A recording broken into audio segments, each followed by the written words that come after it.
We're still in the trenches and not really clear on where that's going to go.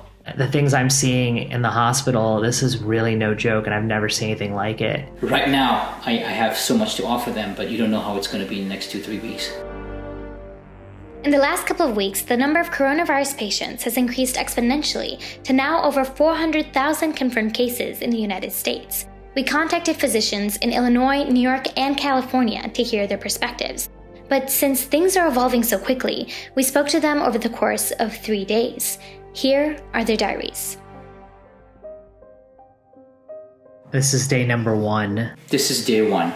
Day 1 in the fight against coronavirus. Well, we had our first patient on the floor die, which was really sad.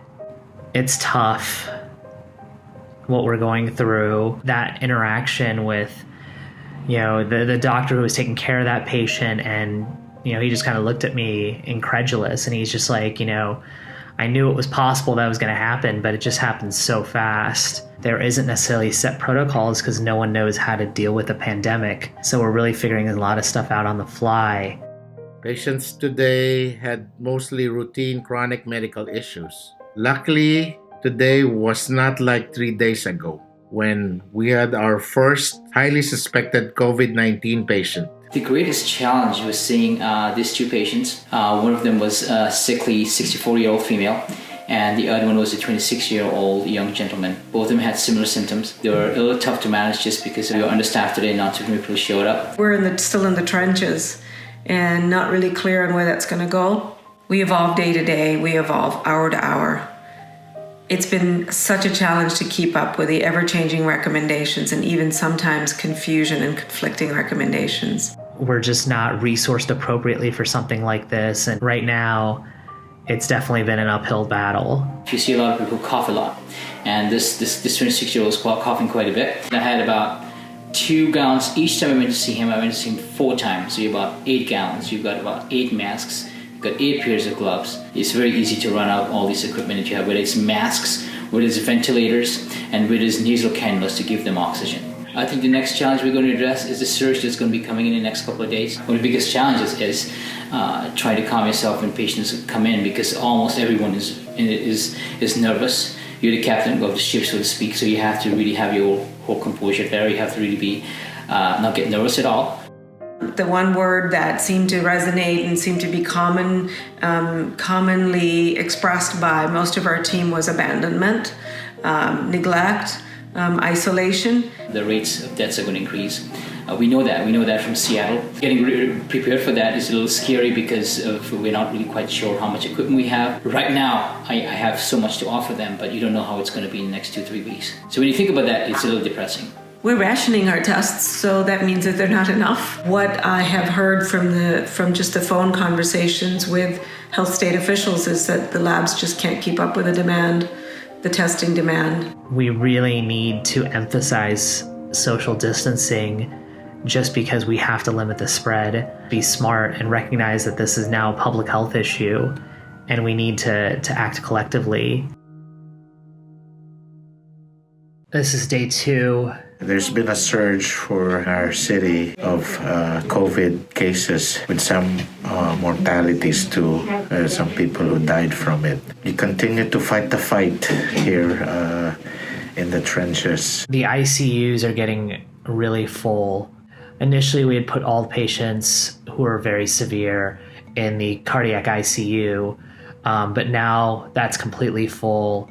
They've moved all patients out of the surgical and medical ICUs and created a makeshift ICU. And now those ICUs are being prepped for coronavirus overflow patients. I've never encountered a situation where you've had to create intensive care units on the fly. We had a high no-show rate today, so we had a lot of people who just didn't come. We converted a lot of our visits to phone consults. On the good side of things, the Health and Human Service Department has waived HIPAA requirements, so we could pretty much use Skype, FaceTime to do a video visit. For me, it's a challenge to tell people to be in the front line, and I, as the Chief Medical Officer of my group, feel very responsible for people. And if I can't protect my people or my providers, it does present itself as an ethical dilemma to me to tell them to go see patients and they don't have the right protection. Definitely one of my low moments was when I was told that we don't have enough nurses to work the night shift. Some nurses had called in sick, and we had a ratio of about 6 patients to 1 nurse, which is actually pretty high. In a developed country, you expect to have supplies, you expect to have a system, and our system is just inadequate. We've attended several calls where they've told us to reuse our protective masks. Today, it was kind of nuts, but we were taking care of one patient who suddenly developed a cardiac arrhythmia out of nowhere. He obviously had coronavirus, and while we're getting in the process of putting pacer pads on him, another patient starts to fall apart, and they had to intubate that patient on the other side of the floor.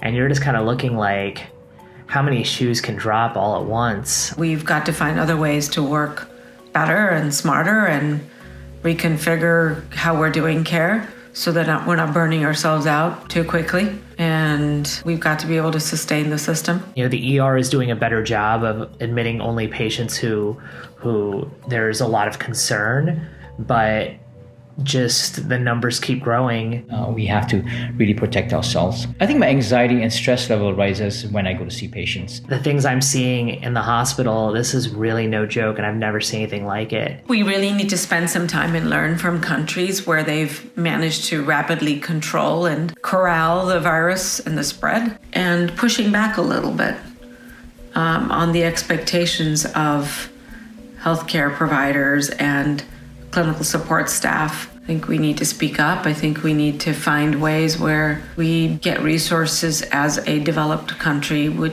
be expected to deliver upon. And so I often wonder, with all this money that's being infused from the feds and at the state level, how much of that is going into assuring that we are actually increasing the supply of personal protective equipment. This is day 3 of going antiviral. We had another case of confirmed COVID infection in our clinic. Staff now seems more apprehensive now that we're seeing another case, understandably so. The volume today in the ED was low.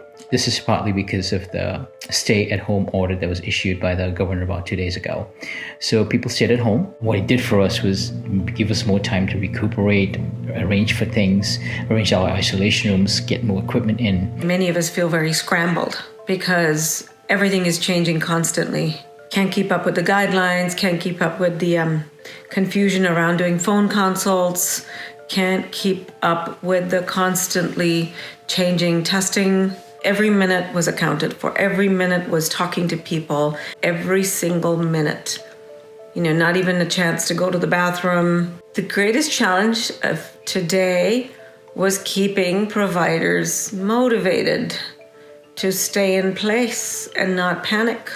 Was keeping them focused on the fact that we need to be here to support what we expect will be a surge. The greatest challenge today was probably a surge of patients I received between 11:30 and noon. We received about 5 patients. All the patients had similar symptoms as coronavirus patients. They came with fever, chills, cough, runny nose, and 2 of them actually had shortness of breath. So it is an issue because we have only 2 isolation rooms in the ER, and we can only accommodate 2 of those patients at one time. As far as the situation in the hospital, it's definitely getting crazier. Our census of patients who either have coronavirus or who are suspected of, has jumped from, I think it was 6 middle of last week to around 85 today. Existing ICUs are now only for coronavirus patients, which is nuts. I've never seen anything like it. And then on the floor, patients are just falling apart kind of left and right. It's definitely gotten real. And it's progressed faster than I thought it would. I knew it would be quick, but nothing really can prepare you for it until you actually see it. We need to be concerned about how are we going to triage sick patients. If we got 2-3 sick patients one time and I use up my isolation rooms, what are we going to do with the other 2 or 3 patients who are actually sick? Every time I send someone out, I get 2 more back. Patients on the floor aren't getting better as fast as I'd hope, and sometimes they're even getting worse. Patients are presenting in ways that I can't expect. They're having complications I don't foresee. It's somewhat inevitable that we are going to see a large rise in cases. We're going to see possibly positive cases in our own facility, possibly employees. As more and more of the hospital becomes full of coronavirus patients, how do you keep the virus from spreading internally? I think I've resigned myself to the fact that at some point I'll get sick. I'm just trying to hold on for as long as I can until we get this under control, because right now we just need bodies to take care of all these patients. Don't go to the doctor. Call your doctor. Call your provider. Find out if you need to be there. You know, the concepts of social isolation, really preventative measures, hand washing, being cognizant if you're sick to stay away from others, taking good care of yourself, because unless we get this under control, it's going to just deplete the resources we have. So please, everyone, be safe, take care of yourself, and take this seriously.